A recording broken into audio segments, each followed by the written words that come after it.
There is a quiet paradox in the story of being human. The body that allowed our ancestors to spread across continents, to endure hunger, distance, and uncertainty, is also a body that loses heat faster than almost any other land mammal of similar size.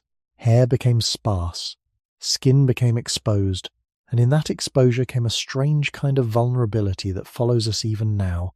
Every time the air cools and the light fades, long before walls, before woven fabrics, before fire could be relied upon, night did not simply bring darkness. It brought a slow and steady loss that could not be easily stopped. Warmth, something so effortless today, once slipped away from the human body with quiet persistence, hour after hour, until sleep itself became uncertain. And in that uncertainty, something deeper than discomfort began to shape how humans rested, gathered, and survived. What does it mean that the very body that made us human also made the night more difficult to endure? And what human life was really like before staying warm at night? There is a quiet limitation built into the human body that only becomes fully visible when the sun goes down. During the day, movement, light, and activity can hide it. Muscles generate warmth, the ground absorbs heat from sunlight, and the air feels less demanding. But as evening settles, the balance begins to shift in a way that is not immediately obvious, yet impossible to ignore over time. The human body does not hold on to heat very well. Compared to many other land mammals of similar size, humans have relatively little insulating fur, and the skin is directly exposed to the surrounding air. This exposure is not an accident, and it is not a flaw in isolation. It is part of a longer story that begins far earlier, in warmer regions where releasing heat during the day was more important than preserving it at night. In those earlier conditions, a body that could cool itself efficiently had an advantage. But that same design carries a cost once the temperature begins to fall. As night approaches, the surrounding environment slowly draws heat away from the body through the surface of the skin, through contact with the ground, and through the movement of air across the body. This process does not happen all at once. It is gradual, steady, and often unnoticed at first. The body continues to function, and for a while, there is no immediate sign of strain, but the direction is always the same. Heat moves outward, and the body must respond. In early human history, before reliable methods of insulation or controlled warmth, this was not a rare situation. It was a recurring condition, repeated night after night across different landscapes. In open environments where early humans often lived and moved, the absence of barriers meant that nothing stood between the body and the cooling air. There were no stable walls to block wind, no layered fabrics to trap warmth, and no consistent sources of artificial heat. The body itself became the primary system responsible for maintaining temperature. This reliance placed a quiet pressure on biological processes that are usually taken for granted. The body can generate heat internally, especially through movement or the activation of muscles. It can also reduce heat loss by narrowing blood vessels near the skin. These responses are part of a basic regulatory system shared across many mammals, but they are not unlimited. They require energy, and they function within a narrow range. Over time, as the night continues and external temperatures remain low, the effort to maintain warmth becomes more difficult to sustain. The body is not designed to generate endless heat without cost. Energy must come from stored resources, and those resources are not always abundant. This creates a connection between temperature and survival that is not always direct, but deeply intertwined. In earlier stages of human evolution, when food availability was uncertain and energy reserves were limited, the challenge of maintaining body heat at night could not be separated from the broader conditions of daily life. The same body that had spent the day moving, searching, and adapting now had to endure a period where it could not easily replace what it was losing. This is where the design of the human body reveals a kind of tension. It is capable, flexible, and adaptable in many ways, but it is also exposed. The lack of dense body hair, which may have supported cooling during long periods of activity in warm climates, leaves the skin open to the environment once the temperature drops. The upright posture, which changes how the body interacts with sunlight and air during the day, does not provide any additional protection at night. Even the relatively large surface area of human skin, which supports sweating and heat release, becomes a pathway for heat loss in cooler conditions. None of these features are problems by themselves. They are part of a system shaped by a wide range of pressures over time. but when the sun disappears and the air cools, their combined effect becomes more noticeable. The human body begins to give up warmth in small, continuous increments, and without external support, that loss can continue for hours. In this way, night is not simply a period of rest. It is a period where the balance between the body and the environment shifts, and the body must quietly work to maintain a state that cannot be taken for granted. Long before the development of reliable fire use or protective coverings, this balance depended almost entirely on the body's internal systems and the immediate surroundings. And in that dependence, the origins of human vulnerability to cold become clearer, not as a dramatic event, but as a steady and repeating condition tied to the earliest environments in which humans lived. As the night continues and the surrounding air grows cooler, the human body does not remain passive. It begins to respond in ways that are subtle at first, then increasingly difficult to ignore. These responses are part of a regulatory system that works constantly to keep internal temperature within a narrow range. This range is not flexible without consequence. Small deviations can be managed for a time, but the body must continuously act to prevent deeper imbalance. In the absence of external warmth, this responsibility falls entirely on internal processes. One of the first adjustments involves the movement of blood. Blood carries heat from the core of the body toward the surface. When the environment is warm, this helps release excess heat. But when the air cools, the body begins to limit that outward flow. Blood vessels near the skin narrow, reducing the amount of heat that escapes into the surrounding air. This change is not something that can be directly controlled. It happens automatically, and it can create a noticeable sensation as the skin cools while the core remains relatively stable. Over time, this reduced circulation at the surface can make the outer parts of the body feel increasingly cold, even if deeper tissues are still within a safe range. This separation between core and surface is not a solution. It is a temporary adjustment that delays further heat loss but does not stop it entirely. As hours pass, and if the surrounding temperature remains low, the body must take additional steps. Muscles begin to generate heat through small involuntary contractions. This is often recognized as shivering, but the process can begin before visible shaking becomes obvious. Tiny movements, repeated rapidly, produce heat as a byproduct.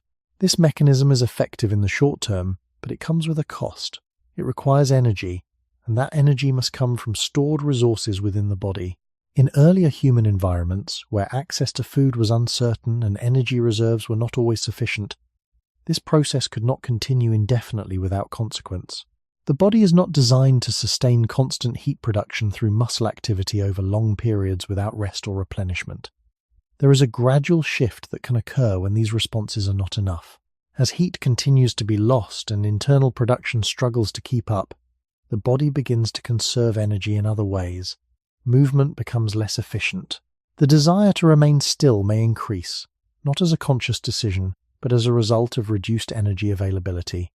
This creates a difficult situation during the night.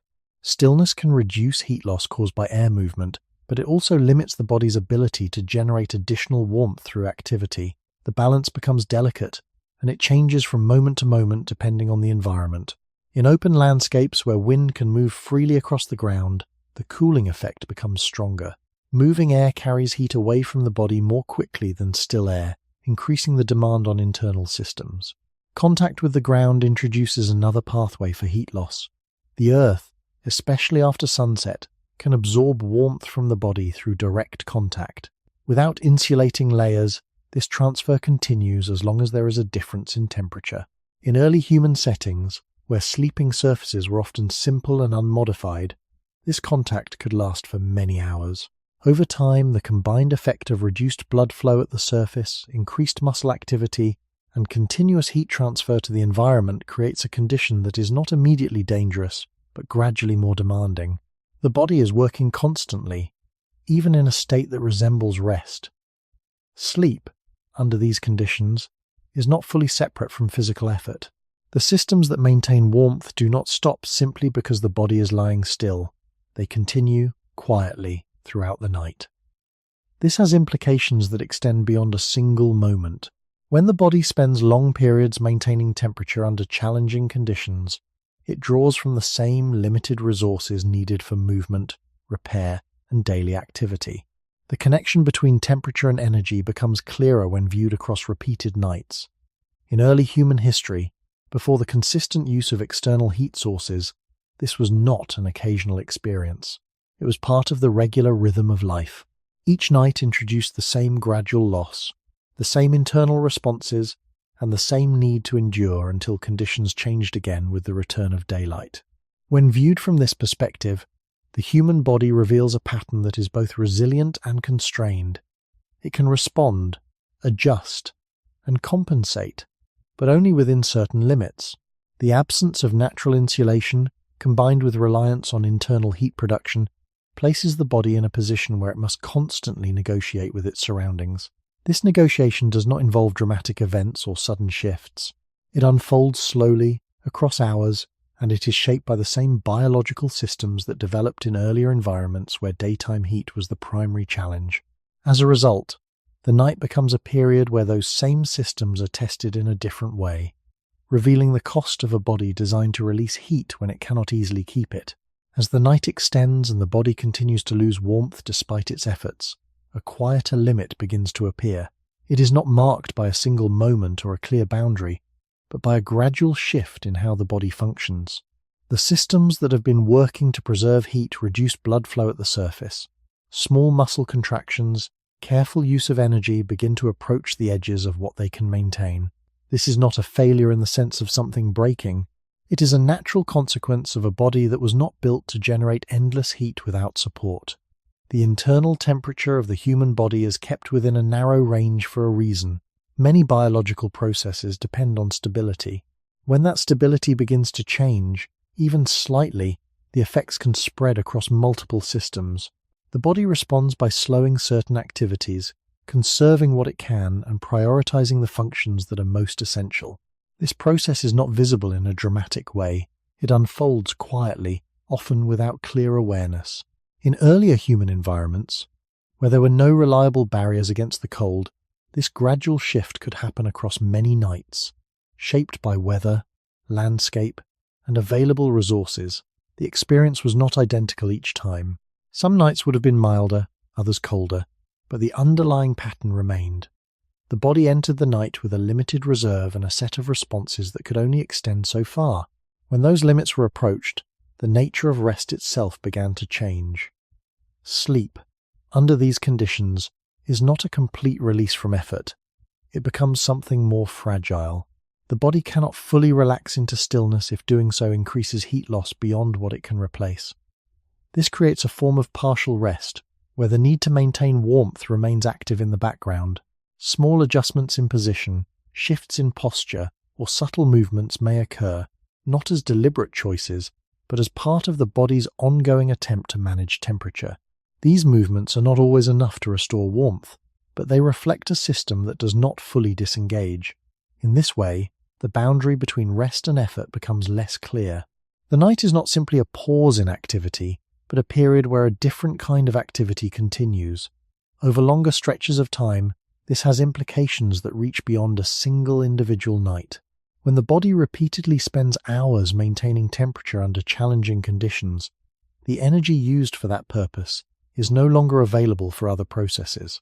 Repair, growth, and preparation for the next day all depend on available resources. If those resources are consistently directed toward maintaining warmth, other functions must adapt. This does not mean that early humans could not survive or function under these conditions.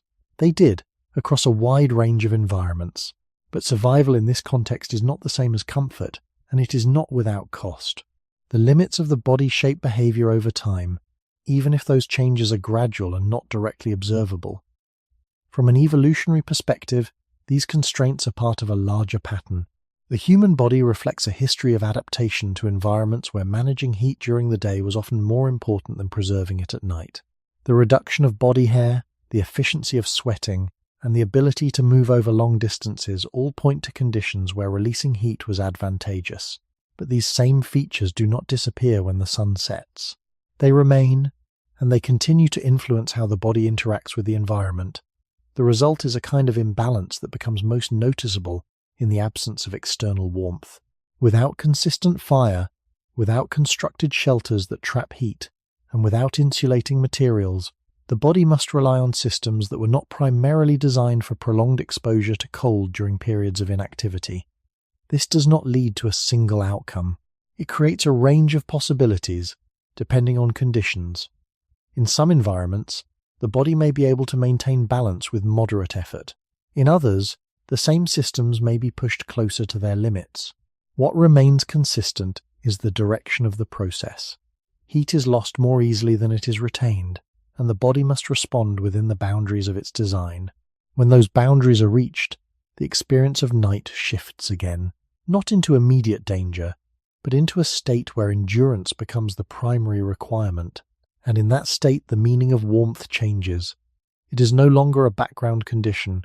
It becomes something that shapes how the body rests, how energy is used, and how each night is passed until the return of daylight restores a different balance. When the sun lowers and eventually disappears below the horizon, the environment does not simply become darker. It begins to change in a way that is gradual but consistent, and this change directly shapes how the human body experiences the night. During the day, sunlight warms the ground, the air, and any exposed surfaces. Heat is absorbed and stored in soil, rocks, and vegetation, creating a temporary balance where the surrounding world holds warmth and releases it slowly. But this balance depends entirely on the presence of sunlight. Once that source is removed, the process reverses. Heat begins to leave the ground and move back into the atmosphere, and from there, into the wider space beyond.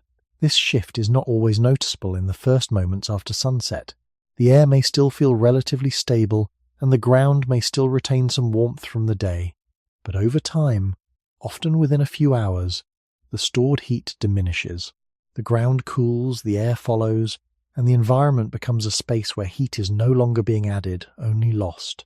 For a human body without insulation or external protection, this change defines the conditions of the night. The rate at which temperature drops is not the same everywhere. It depends on several factors that were present in early human environments. Open landscapes, such as grasslands or sparsely vegetated areas, tend to lose heat more quickly after sunset. There are fewer barriers to hold warmth, and the exposed surface allows heat to escape freely. In contrast, areas with dense vegetation can slow this process slightly. Plants and trees can reduce the movement of air and trap some of the warmth near the ground, creating a small difference in how the night feels. But even in these environments, the overall direction remains the same. Without the continuous input of sunlight, cooling continues. The movement of air adds another layer to this process. Wind does not create cold by itself, but it accelerates the loss of heat from surfaces it touches. When air moves across the skin, it carries away the thin layer of warmth that forms near the body. This makes the body lose heat more quickly than it would in still air. In early human settings where there were no constructed barriers to block wind consistently, this effect could be present throughout the night. The strength and direction of wind could change, sometimes subtly, sometimes more noticeably, but its impact on heat loss remained. The body, already working to maintain its internal temperature, had to respond not only to the general cooling of the environment, but also to these variations in air movement. Moisture also plays a role, though it is often less visible. When the air contains more moisture, or when surfaces become damp from condensation, the perception of cold can increase. Water conducts heat away from the body more effectively than dry air. If the ground is damp, or if the skin becomes slightly wet from humidity or contact with moist surfaces, the rate of heat loss can rise. In many natural environments, especially those near water sources or in regions where temperature drops lead to condensation, this condition can develop as the night progresses. It does not require rain or visible water. A thin layer of moisture is enough to change how the body interacts with the environment. In the context of early human life, where contact with natural surfaces was constant, this factor could not be easily avoided. Another element that shapes the night is the absence of radiant heat. During the day, the sun provides direct energy that warms the body even when the air itself is not very warm. This direct exposure can create a sense of warmth that is not solely dependent on air temperature. At night, this source disappears completely. The body is no longer receiving external heat in a direct form. Instead, it is surrounded by surfaces that are gradually cooling and by air that is no longer being warmed. This absence is not sudden in its effect, but it becomes more noticeable as the hours pass. The body must rely entirely on its own internal heat and any immediate environmental factors that can slow the rate of loss. In this way, the night environment presents a consistent pattern. Heat is not added, it is only reduced, redistributed, and eventually lost.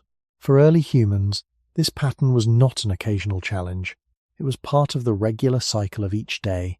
The transition from day to night marked a shift from a world where heat could be absorbed to one where it had to be preserved.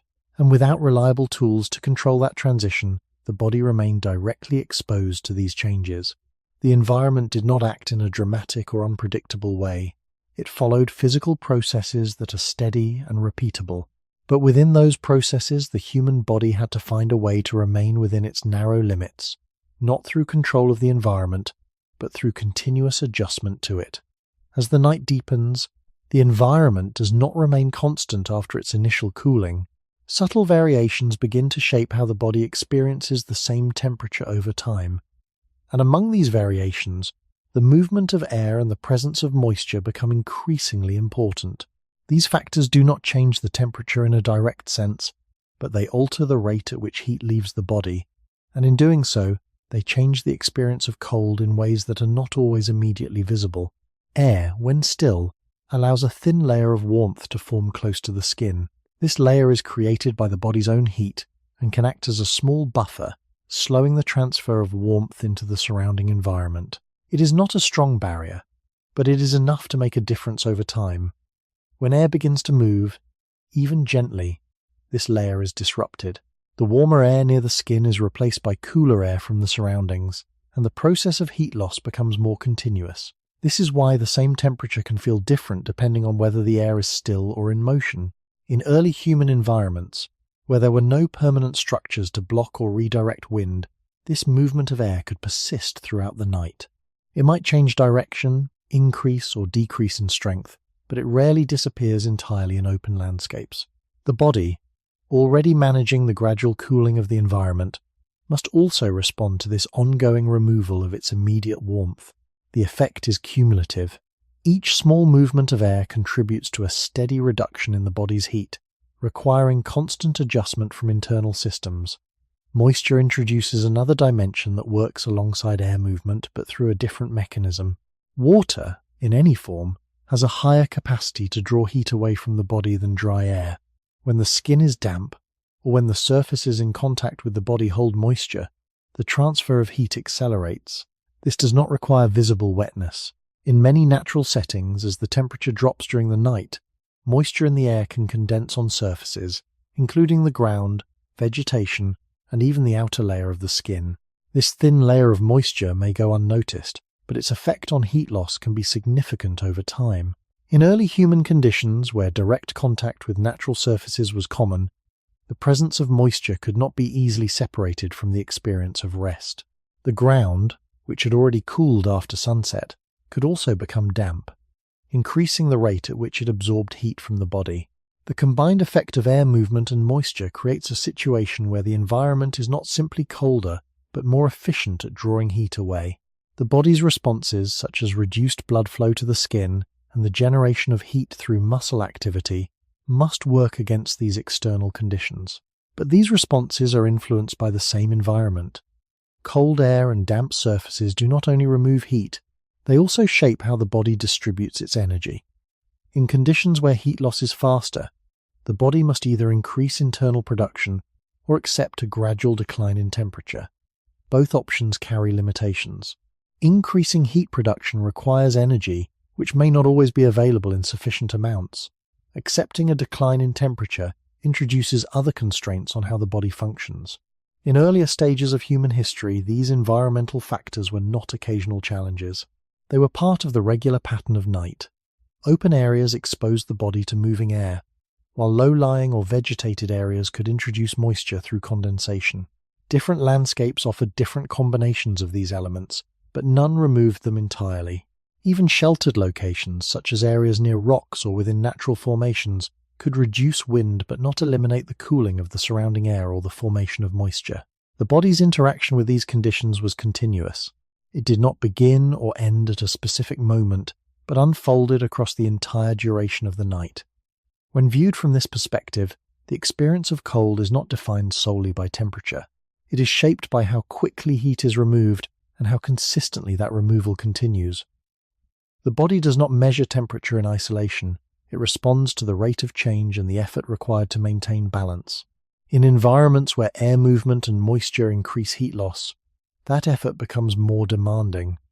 This demand is not expressed in sudden changes, but in a steady requirement to adapt. The body must maintain its internal processes while responding to conditions that are gradually but persistently drawing heat away. Over repeated nights, this interaction becomes part of the broader pattern of human life. The environment does not act unpredictably, but it does not remain neutral either.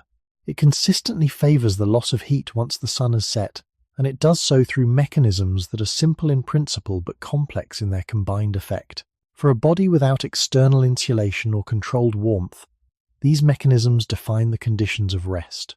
They shape not only how the night feels, but how the body must function within it, balancing its limited capacity for heat production against an environment that is always moving in the opposite direction. As the night continues, the same physical processes unfold in different ways depending on where the body is located. Temperature does not drop uniformly across all landscapes, and the experience of cold is shaped not only by the general loss of heat after sunset, but by the specific features of the environment. Open plains, rocky areas, forested regions, and low-lying ground each create slightly different conditions, and these differences influence how quickly warmth is lost and how the body must respond. In wide, open areas where vegetation is sparse, the ground releases its stored heat rapidly after sunset. There are few obstacles to slow the movement of air, and wind can travel across the surface with little resistance. This combination leads to a steady and uninterrupted removal of heat from both the ground and the body. Without natural barriers, the body remains exposed on all sides. The air that surrounds it is continuously replaced, preventing any stable layer of warmth from forming near the skin. Over the course of the night, this exposure becomes more noticeable. The cooling does not occur in sudden drops, but in a steady decline that continues as long as the conditions remain unchanged. In contrast, areas with more vegetation, such as forests or regions with dense plant cover, can alter this pattern in small but meaningful ways. Trees and plants can reduce the movement of air close to the ground, creating zones where wind is less direct. This can allow a thin layer of warmer air to remain closer to the surface for longer periods. The ground in these areas may also release heat more slowly, depending on its composition and the presence of organic material. Leaves, soil, and other natural coverings can act as minor barriers, reducing the rate at which heat escapes. However, these environments introduce other factors. Moisture is often more present in vegetated areas, especially as temperatures fall and condensation forms. The air can feel heavier, and surfaces may become damp, increasing the transfer of heat away from the body through contact. The result is not necessarily a warmer environment, but a different balance between air movement and moisture. Each landscape offers a variation, not a solution. Rocky terrains present another form of interaction. During the day, rocks can absorb and store heat from sunlight, sometimes holding it longer than soil. After sunset, this stored heat is gradually released, and for a time, it can create localized areas where the temperature feels slightly more stable. But this effect is limited. As the night progresses, the stored heat diminishes, and the rocks themselves cool, eventually becoming surfaces that draw heat away from the body through direct contact. Without insulating layers, resting on or near such surfaces introduces a steady pathway for heat loss. The initial advantage of retained warmth fades, and the environment returns to the same general pattern of cooling. Low-lying areas, such as valleys or depressions in the Allard, can also influence nighttime conditions. Cooler air tends to settle in these spaces as the night progresses, creating pockets where temperatures are lower than in surrounding areas. This process is gradual and not always immediately noticeable, but over time, it can result in a colder local environment. At the same time, these areas may offer some protection from wind, depending on their shape and the surrounding terrain. The body, positioned within such a space, experiences a different combination of reduced air movement and lower temperature. Again, the environment does not provide a clear advantage or disadvantage in isolation. It presents a set of conditions that must be navigated. Across these varied landscapes, one pattern remains consistent. The night environment does not supply heat. It redistributes and removes it. The specific features of each location influence how quickly this process occurs and through which pathways heat is lost, but they do not change its direction. For early humans, moving through different environments would have meant encountering these variations regularly. The choice of where to rest was not only about immediate safety or proximity to resources, but also about how the environment would interact with the body over several hours of darkness. This interaction is not something that can be understood through a single factor. Temperature, air movement, moisture, and ground composition all contribute, and they do so simultaneously. The body responds to the combined effect, not to each element in isolation. As a result, the experience of cold at night is shaped by a layered set of conditions that change gradually and interact continuously. The human body, without external means of controlling these conditions, remains part of that system. It does not stand apart from the environment. It exchanges heat with it, moment by moment, across the entire duration of the night. And in that exchange, the limits of both the body and the environment become clearer, not through sudden events, but through the steady repetition of the same processes across different places and over long stretches of time. When the body lies down at night in a cooling environment, the intention may be rest, but the conditions do not always allow that intention to fully unfold. Sleep depends on a delicate balance within the body, one that includes temperature as a quiet but essential factor. In stable conditions, the body can gradually reduce its level of activity, allowing breathing to slow, muscles to relax, and awareness to fade. But when warmth is not maintained, this process does not move forward in a smooth or continuous way. The body remains engaged, even as it appears still. As the surrounding air draws heat away and contact with the ground continues to transfer warmth outward, the body's internal systems remain active in the background.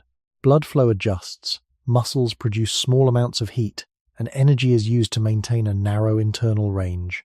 These processes do not stop simply because the body is lying down. They continue through the early stages of rest, shaping how deeply the body can settle. In conditions where warmth is limited, sleep becomes lighter, more easily disturbed, and less consistent. This is not the result of a single event, but of a continuous interaction between the body and its surroundings. The skin cools, and signals from the surface of the body reflect that change. These signals do not always reach conscious awareness, but they influence how the body transitions between different states of rest. Instead of moving steadily into deeper phases, the body may shift repeatedly, adjusting position, redistributing weight, or making small movements that alter contact with the ground or exposure to air. These adjustments are not deliberate in the usual sense. They are part of an ongoing attempt to reduce heat loss or to respond to discomfort. In earlier human environments, where the ground itself could be cold and uneven, and where the air moved freely, these adjustments would have been a regular part of the night. The idea of uninterrupted sleep, as it is often imagined in modern conditions, may not have been a consistent experience under such circumstances. Instead, rest may have unfolded in segments, shaped by the need to respond to the environment as it changed over time. The body, rather than fully disengaging, remained partially alert to internal and external signals. This does not imply constant wakefulness, but it suggests a pattern where deeper states of rest were reached and left more frequently. The connection between temperature and sleep extends beyond immediate comfort. When the body must allocate energy to maintain warmth, that energy is not available for other processes that typically occur during rest. Repair, regulation, and the consolidation of daily activity all depend on the conditions in which sleep takes place. If those conditions are unstable, the efficiency of these processes may be affected. This does not mean that they do not occur, but that they may proceed differently, influenced by the ongoing demand to preserve internal balance. Over repeated nights, this interaction between temperature and rest becomes part of a larger pattern. The body adapts within its limits, finding ways to maintain function even when conditions are not ideal. But adaptation does not remove the underlying challenge. It works around it. The experience of lying down in a cooling environment without reliable insulation or controlled warmth becomes a recurring moment where the body must negotiate between rest and preservation. In this context, sleep is not simply a passive state, It is shaped by the same biological constraints that define waking life. The absence of stable warmth does not prevent rest entirely, but it changes its quality and its rhythm. The night becomes a period where the body must continue to act, even as it attempts to withdraw from action. This dual condition, resting while still working, reveals a subtle aspect of human life in earlier environments. It is not dramatic or easily observed, but it influences how each night unfolds. The body lies still, but its systems remain active, responding to a steady loss of heat that cannot be ignored. And within that response, the nature of sleep itself becomes something that must be maintained, not simply entered, across the entire duration of the night. As the night moves forward and the body continues to adjust to a cooling environment, the pattern of rest begins to show a quieter form of disruption. It is not always a clear awakening or a sudden return to full awareness. Instead, it appears as a series of small interruptions that shape how sleep unfolds over time. The body may shift position, change posture, or briefly rise toward a lighter state of rest before settling again. These changes can occur without full consciousness, yet they interrupt the continuity that deeper rest depends on. In conditions where warmth is limited, these interruptions are not rare. They are part of the body's ongoing effort to respond to the environment. Each time the body loses heat beyond a certain point, signals from the skin and deeper tissues reflect that change. The response may involve a slight increase in muscle activity, a repositioning to reduce contact with a colder surface, or a subtle tightening of the body to conserve warmth. These actions, though small, can move the body out of deeper stages of rest. Instead of remaining in a steady state, the body cycles more frequently between lighter and deeper phases. This pattern does not prevent sleep entirely, but it changes its structure. The night becomes a sequence of segments rather than a continuous stretch. Over time, this segmented pattern can influence how the body recovers from daily activity. Deeper phases of rest are associated with processes that restore energy and support the body's internal balance. When these phases are interrupted more often, the body still functions, but the distribution of rest changes. In earlier human environments, where external warmth could not be relied upon, this pattern may have been a regular feature of nighttime experience. The body did not simply enter rest and remain there. It adjusted repeatedly, responding to changes in temperature, contact with the ground, and movement of air. These adjustments were not optional. They were part of maintaining a stable internal condition in an environment that continuously drew heat away. The connection between these interruptions and the broader environment becomes clearer when considering how slowly the night changes. Temperature does not drop all at once. It decreases gradually, sometimes reaching its lowest point in the later hours before dawn.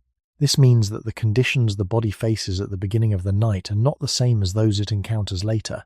Early rest may occur while some warmth from the day remains in the ground or air, but as that residual heat fades, the body must respond to increasingly demanding conditions. The pattern of sleep may reflect this progression, with interruptions becoming more frequent as the night deepens and the environment continues to cool. This does not require a dramatic shift in temperature. Even small changes, sustained over time, can alter how the body maintains its balance. In this way, the night is not a fixed state, but a changing environment that influences the body in stages. The body, in turn, does not respond in a single way. It adapts moment by moment, adjusting its level of rest and activity in response to the conditions it encounters. These repeated adjustments create a form of rest that is shaped by the need to remain within biological limits. It is not defined by complete stillness or uninterrupted calm, but by a continuous negotiation between rest and the preservation of warmth. Over many nights, this pattern becomes part of the rhythm of life. The body learns to function within it, not by eliminating interruptions, but by accommodating them. This does not remove the underlying challenge. It integrates it into the experience of rest. The result is a form of sleep that reflects the environment in which it occurs. In a setting where warmth cannot be held easily, rest becomes more responsive, more flexible, and less continuous. The body does not disengage fully from its surroundings. It remains connected, adjusting to the gradual loss of heat and the changing conditions of the night. This connection does not always reach awareness, but it shapes the structure of rest in a way that is consistent with the limits of the body and the nature of the environment. And in that structure, The idea of a single, unbroken night of sleep becomes less certain, replaced by a pattern that follows the slow, persistent movement of heat away from the body and into the surrounding world. When this pattern of interrupted and shallow rest continues across many nights, its effects do not appear all at once. They emerge gradually, as the body carries forward small imbalances from one night into the next. Each night, some portion of energy is used to maintain warmth rather than to support full recovery. Each night, deeper phases of rest may be entered and left more frequently. Over time, these small differences begin to accumulate, shaping how the body functions during the day and how it prepares for the next night. The connection between rest and daily activity becomes more visible when the body does not fully restore itself.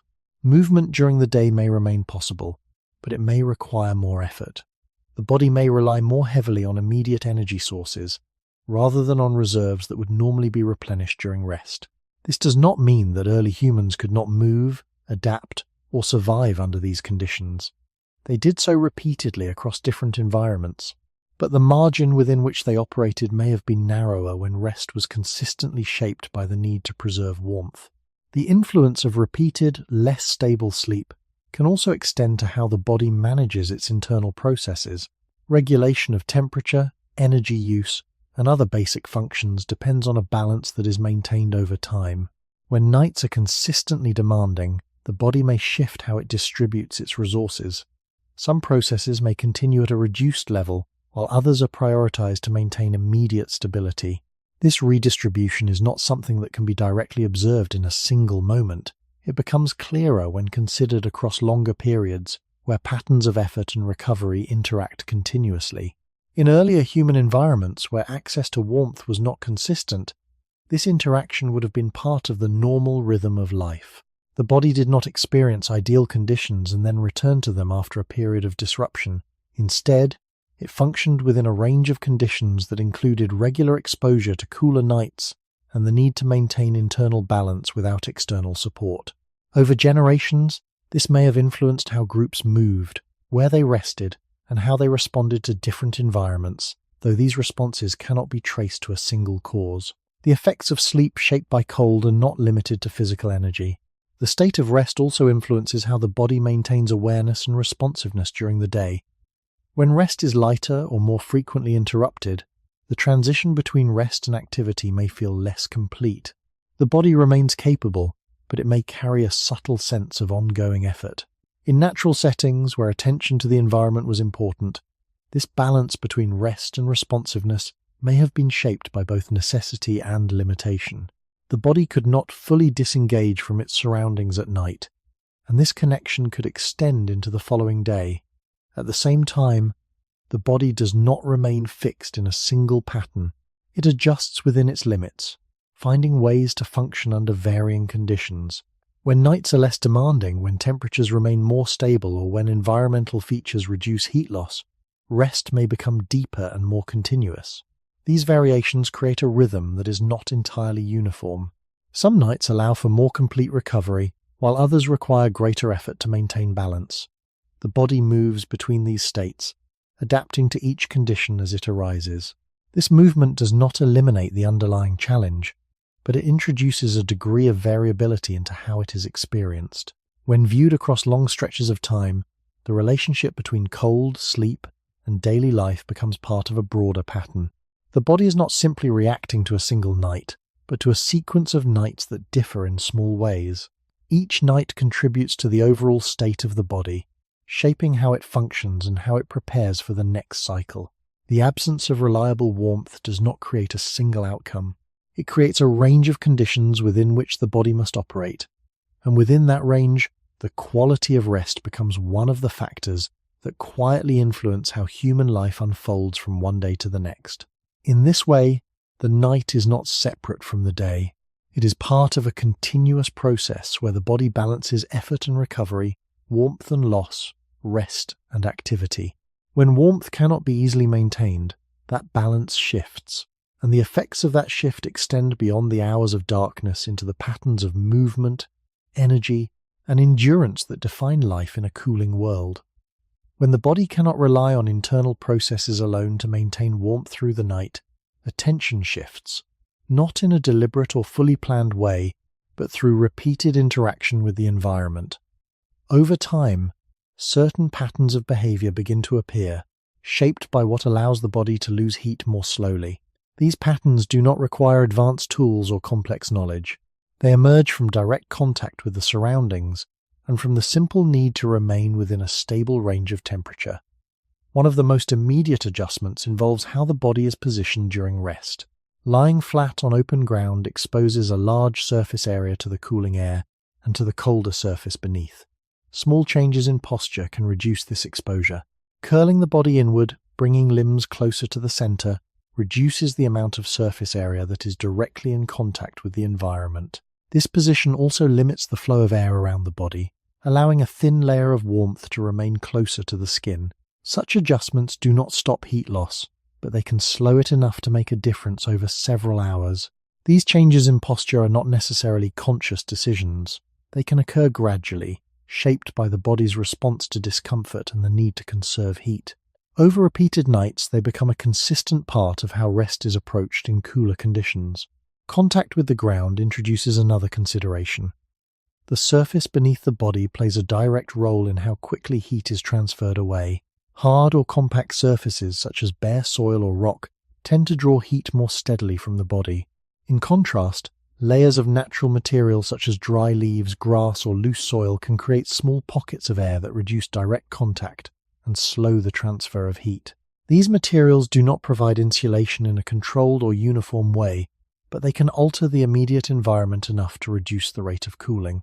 In natural settings, such materials are often present, though their availability and condition vary. Dryness is important. Materials that are damp can increase heat loss rather than reduce it. This introduces a subtle balance, where the choice of resting surface depends not only on what is available, but on its condition at that moment in the night. In environments where moisture is present, the same materials that might provide some protection when dry can become less effective or even counterproductive. Another adjustment involves the selection of location. Not all areas within a landscape expose the body to the same conditions. Small differences in elevation, proximity to natural features, or the presence of barriers can influence how air moves and how heat is retained near the ground. Choosing a position that is slightly sheltered from wind, even by a natural formation such as a rock, a shallow depression, or dense vegetation, can reduce the direct impact of moving air. This does not eliminate cooling, but it changes its rate. The body in such a position may lose heat more slowly than it would in a fully exposed area. These differences are not always large, but over the course of a night, they can influence how the body maintains its internal balance. In early human environments, where movement across landscapes was common, the ability to recognize and return to such locations may have played a role in how rest was organized. Though this cannot be traced with certainty to specific decisions, the timing of rest also interacts with these adjustments. The night does not cool uniformly from beginning to end. Early hours may still hold some residual warmth from the day, while later hours tend to be cooler as the stored heat in the environment diminishes. Position, surface, and location may be experienced differently depending on when rest occurs within this cycle. A place that feels stable earlier in the night may become less so as conditions change. This creates a dynamic situation where the environment is not fixed, and the body must continue to respond even after an initial position is chosen. In this context, the strategies that emerge are not rigid solutions. They are flexible responses that adjust to changing conditions. They rely on the body's ability to sense differences in temperature, contact, and air movement, and to respond through small changes that reduce the rate of heat loss. These responses do not require a separation between the body and the environment. They depend on continuous interaction with it. Over time, such patterns become part of the broader way in which the body and the environment relate to each other during the night. The absence of reliable external warmth does not leave the body without options, but it does limit those options to what can be achieved through position, contact, and location. Within those limits, the effort to remain warm becomes a quiet, ongoing process, shaped not by single actions, but by a series of small adjustments that unfold across the entire duration of rest. When the body alone cannot maintain warmth through the night, the presence of other bodies begins to change the conditions in a way that is simple yet effective. Heat does not remain fixed within a single individual. It moves outward, and when multiple bodies are close together, that outward flow becomes shared, rather than lost entirely to the surrounding air. This creates a small, localized environment where the temperature is slightly higher than the space beyond it. The effect is not dramatic, but it is continuous, and over the course of a night, it can influence how quickly warmth is lost. In such a setting, the distance between bodies matters. When bodies are close enough for their surfaces to exchange heat, the rate of heat loss to the wider environment can be reduced. The space between them holds warmer air, and direct contact allows heat to move from one body to another rather than being carried away by the surrounding air. This does not require deliberate coordination in a structured sense. It can emerge from the simple fact that bodies at rest tend to settle toward positions that are more stable and less exposed. Over repeated nights, this proximity becomes part of the pattern of rest, not because it is planned in detail, but because it alters the immediate experience of cold. The shape that such groupings take can vary depending on the number of individuals and the available space. Bodies may align in ways that reduce exposure, forming arrangements where outer surfaces face the environment and inner surfaces face one another. Those at the edges may experience more direct contact with the cooling air, while those within the group are partially shielded. This difference is not fixed. Positions may change over time as individuals shift during rest. The arrangement is not static, but it reflects a shared interaction with the environment. The group, in this sense, becomes a temporary structure that modifies how heat moves between the body and its surroundings. This modification is limited but meaningful. It does not eliminate the need for internal heat production, but it can reduce the demand placed on it. The presence of others also influences the movement of air. A group of bodies creates a barrier that can slow the flow of wind at ground level. Air moving across an open surface is disrupted when it encounters obstacles, and even the irregular shapes of resting bodies can alter its path. This reduces the continuous replacement of warmer air near the skin with cooler air from the surroundings. The effect is not uniform, and it depends on the direction and strength of the wind, but it contributes to a localized environment where heat is lost more slowly. In open landscapes, where natural barriers may be limited, this small change can become more noticeable over time. The combination of shared heat and reduced air movement creates conditions that differ from those experienced by a single body alone. In earlier human environments, where groups were a consistent part of the same proximity that supported movement, communication, and shared activity during the day could influence how rest was experienced after sunset. This does not require the assumption of specific intentions or structured practices. It follows from the physical properties of heat and the presence of multiple bodies in close space. The group does not remove the underlying challenge of the cooling environment, but it changes how that challenge is distributed. Instead of each body losing heat independently, the loss becomes partially shared, and the immediate surroundings of the group reflect that change. There are limits to this effect. The warmth generated by a group depends on the number of individuals, their proximity, and the conditions of the environment. In very cold or windy settings, the combined heat may still be insufficient to maintain a stable temperature over the entire night. Moisture, as in other contexts, can reduce the effectiveness of shared warmth by increasing the rate of heat transfer away from the body. Contact with a cold or damp surface remains a pathway for heat loss, even when bodies are close together. These constraints mean that grouping is not a complete solution. It is one element within a broader set of responses that the body and its surroundings create together. Over repeated nights, the presence of others may influence how positions are chosen, how space is used, and how the body experiences the gradual cooling of the environment. The group becomes part of the system through which warmth is managed, not by eliminating heat loss, but by reshaping it. In this way, the experience of cold is no longer entirely individual. It becomes something that is shared across bodies, moderated by proximity, and shaped by the same physical processes that govern the movement of heat in the environment.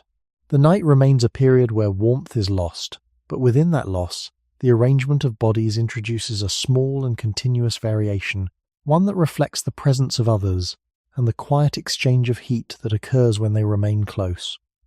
Beyond posture, location, and proximity to others, the surrounding materials of the landscape begin to take on a quiet role in how the body manages warmth through the night. These materials do not provide insulation in a controlled or predictable way, but they can alter the immediate conditions enough to slow the steady loss of heat. The effect is subtle and depends on the state of the materials at that moment. Dryness, thickness, and how they are arranged all influence whether they reduce or increase the transfer of heat. On open ground, the surface itself is often one of the main pathways through which the body loses warmth. When the body rests directly on soil or rock, heat moves from the body into the ground as long as there is a difference in temperature. Introducing a layer between the body and that surface changes this interaction. Loose materials such as dry grass, leaves, or small branches can create a thin barrier that reduces direct contact. Within this layer, small pockets of air become trapped. Air, when still, conducts heat less efficiently than solid surfaces, and this can slow the rate at which warmth leaves the body. The effect is not absolute. Heat continues to move outward, but the pathway becomes less direct. Over the duration of a night, this change can influence how quickly the body approaches its limits. The condition of these materials matters. When they are dry, they tend to maintain their structure and retain the small air spaces that slow heat transfer. When they become damp, those spaces fill with moisture, and the ability to reduce heat loss diminishes. Water conducts heat more effectively than air, so the same layer that might offer some protection when dry can increase heat loss when wet. In many natural environments, moisture is not always visible at first. As the temperature falls during the night, condensation can form on surfaces, gradually changing their properties. A resting place that begins the night with some insulating effect may become less effective as the hours pass. This introduces a dynamic quality to the environment. The materials do not remain constant, and the body's interaction with them changes over time. The arrangement of these materials also influences their effect. A loosely scattered layer may provide less benefit than one that is gathered or compacted, simply because the distribution of air spaces and the continuity of the barrier differ. The body, through repeated contact and small adjustments, may shape how these materials are positioned. This does not require deliberate construction in a structured sense. It can emerge from the way materials shift under the body's weight, from the act of settling into a position, or from repeated use of the same area over time. In this way, the boundary between the body and the environment becomes less distinct. The surface beneath the body is not fixed. It changes in response to contact, and those changes influence how heat moves. Vegetation in the surrounding area can also contribute. Even when it is not directly beneath the body, low plants or accumulated organic matter can reduce the movement of air close to the ground, creating a slightly more stable layer of air near the surface. This effect is similar to the presence of other bodies or natural barriers, but it arises from the structure of the environment itself. The reduction in air movement does not stop cooling, but it can slow the rate at which heat is carried away from the body. In landscapes where such vegetation is present, the difference between exposed and partially covered ground can be noticeable over time. However, as with other factors, this benefit is balanced by the presence of moisture. Areas with dense plant cover may hold more humidity, increasing the likelihood of damp surfaces. The body, in contact with these surfaces, experiences a different combination of reduced air movement and increased heat transfer through moisture. Across these interactions, a consistent pattern appears. The materials of the environment do not provide complete solutions, but they introduce variations in how heat is lost. The body, without external tools or controlled sources of warmth, engages with these variations through direct contact and repeated exposure. Over many nights, these interactions become part of the broader relationship between the body and its surroundings. The effort to remain warm is not focused on a single method, but distributed across posture, proximity, location, and material contact. Each element contributes a small change, and together they shape how the body experiences the night. In this context, warmth is not something that is held in place. It is something that is slowed in its departure, moment by moment, through the combined effect of the body and the immediate environment. And within that slowing, the night becomes a period where rest depends not only on the body's internal systems, but on how effectively it can engage with the materials that surround it. Even when those materials offer only limited and changing support, when looking back across long stretches of time, the experience of nights without reliable warmth does not remain only in the body. It leaves traces in the ground, in the arrangement of materials, and in the patterns that can be observed in places where early humans once stayed. These traces are not direct records of how warmth was felt or how sleep unfolded, but they provide small points of connection between the present and the environments in which early human life took place. Archaeological evidence does not speak in complete sentences. It offers fragments, scattered remains of activity, altered surfaces, and patterns that suggest repeated use. From these fragments, it is possible to observe how people interacted with their surroundings, including how they may have responded to the conditions of the night. One of the most consistent forms of evidence comes from places where humans returned repeatedly. These locations, sometimes referred to as occupation sites, contain layers of material that have built up over time. Within these layers, the presence of organic remains, stone tools, and altered surfaces indicates that people stayed in these areas for more than brief periods. The repetition itself suggests that certain locations offered conditions that were more stable or more favorable than others. While it is not possible to determine exactly why a place was chosen, the characteristics of these sites often include features that would influence how the body experienced the night. Some sites are located in areas that provide natural shelter, such as rock overhangs, shallow caves, or depressions in the landscape. These features can reduce exposure to wind and create a more stable microenvironment near the ground. The presence of such structures does not mean that they were selected specifically for warmth, but their physical properties influence how heat is retained and how air moves. In these spaces, the cooling of the environment still occurs, but the rate at which heat is lost may differ from that of open ground. Archaeological layers within these areas sometimes show repeated use, suggesting that the conditions they offered were sufficient for continued return. Another form of evidence relates to the surfaces on which people rested. In some locations, there are indications that the ground was altered in small ways. This can include the presence of compacted layers, accumulations of plant material, or changes in the distribution of sediment. These alterations are not always clearly intentional, and they can result from repeated movement, the weight of bodies, and the gradual shifting of materials over time. However, they also reflect an interaction between the body and the ground that is consistent with the need to manage contact and reduce heat loss. A surface that has been used repeatedly may become different from the surrounding area, not through deliberate construction, but through continuous use. The presence of organic materials, such as plant remains, can also appear in these contexts. In some cases, layers of plant matter are found in association with areas of human activity. These materials may have been brought into the area or accumulated through natural processes. Distinguishing between these possibilities is not always straightforward. What can be observed is that such materials, when present, change the properties of the surface. They can create a separation between the body and the ground, introducing the same kinds of small air spaces that reduce heat transfer.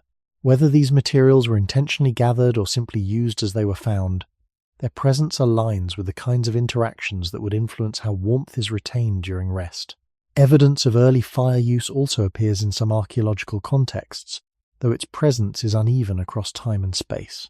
Burned materials, ash layers, and altered stones can indicate that fire was used in certain locations. However, the consistency and reliability of fire use in early periods remain subjects of careful study, and it is not possible to assume that it was always available or controlled in the same way.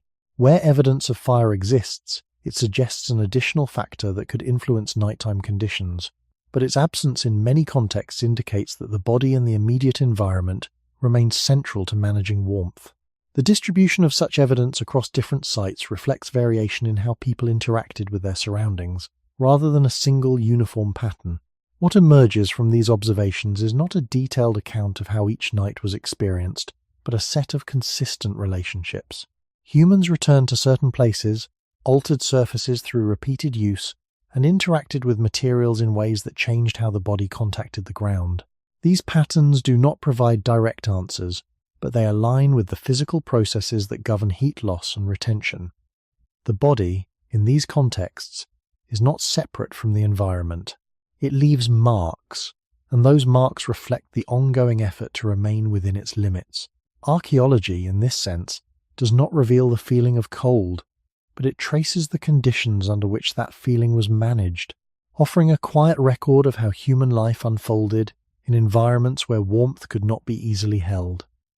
Among the traces that appear in places once used by early humans, evidence of fire stands out not because it is always present, but because of how unevenly it appears across time and space. In some locations, there are clear signs that materials were burned. Ash layers, charcoal fragments, and stones altered by repeated exposure to heat suggest that fire was used in those places. In other locations, even where there is evidence of repeated human activity, such traces are absent or uncertain. This uneven pattern requires careful interpretation. It does not allow for a simple conclusion that fire was always available or consistently controlled, especially in earlier periods of human history. Instead, it suggests that the use of fire, when it did occur, was part of a variable interaction with the environment rather than a constant background condition. The presence of burned materials can indicate that fire had an effect on the immediate surroundings. Heated stones may show patterns of cracking or discoloration. Layers of ash can accumulate over time if fires are used repeatedly in the same location. These signs allow researchers to identify places where fire was likely present, but they do not always reveal how often it was used, how long it was maintained, or whether it could be relied upon throughout the night. The ability to produce or sustain fire depends on multiple factors, including the availability of suitable materials, environmental conditions, and the knowledge required to manage it. In earlier contexts, these factors may not have aligned consistently, meaning that even where fire was used, it may not have provided a stable or continuous source of warmth across all nights. This limitation is reflected in the variability of the evidence.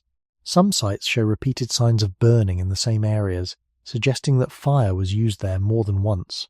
Other sites, even those with clear indications of human presence, show little or no evidence of burning. This contrast does not necessarily mean that fire was never used in those places.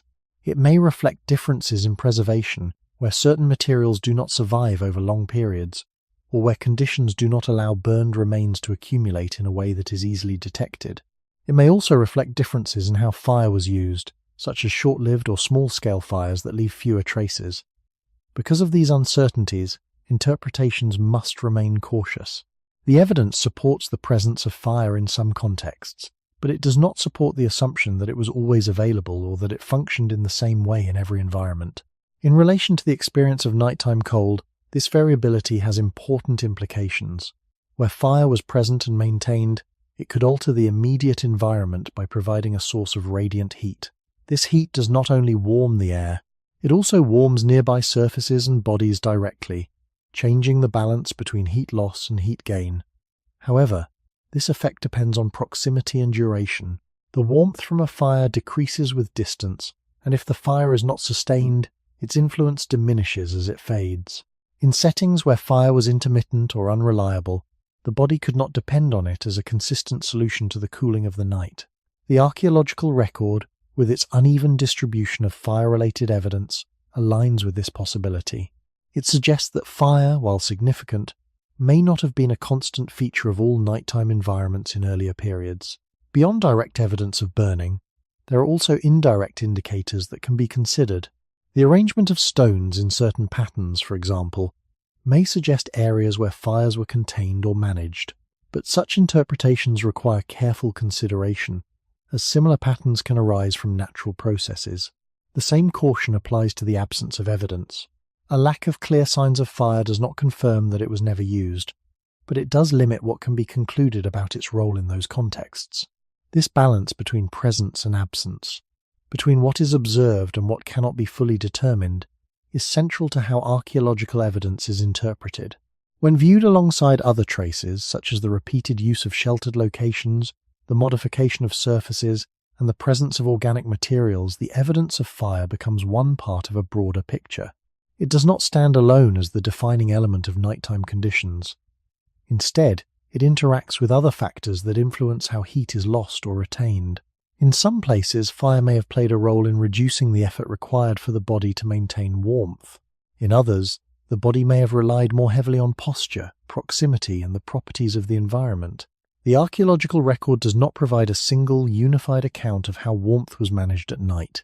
It presents a range of conditions, shaped by location, time, and the availability of resources.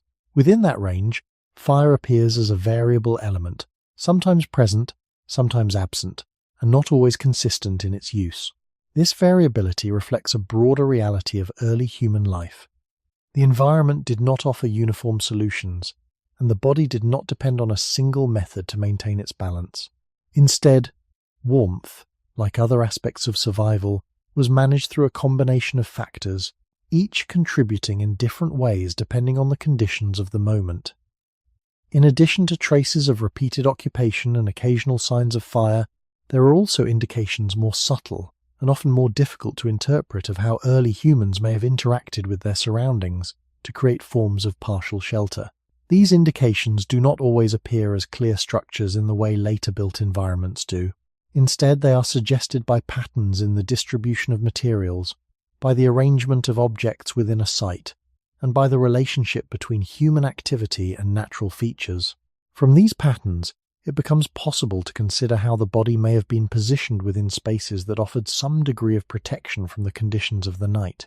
Natural formations play an important role in this context. Rock overhangs, shallow caves, and depressions in the landscape provide environments where exposure to wind can be reduced and where the immediate surroundings are more stable than in open areas. Archaeological evidence often shows that such locations were used repeatedly over time. Layers of sediment within these spaces can contain tools, fragments of organic material, and other traces of human presence. While these remains do not directly describe how warmth was managed, the characteristics of these locations suggest that they offered conditions that were different from fully exposed ground. The reduced movement of air within these spaces would slow the loss of heat from the body, and the surrounding surfaces could create a more consistent environment across the night. However, these natural shelters do not eliminate the cooling of the air or the transfer of heat to the ground. They modify the environment rather than replacing it. In some cases, there are also signs that materials were arranged within these spaces in ways that may have altered how the body interacted with the environment. The placement of stones, the accumulation of plant matter, or the distribution of debris can suggest areas where activity was concentrated. These patterns can reflect repeated use, where certain positions within a space were favored over others.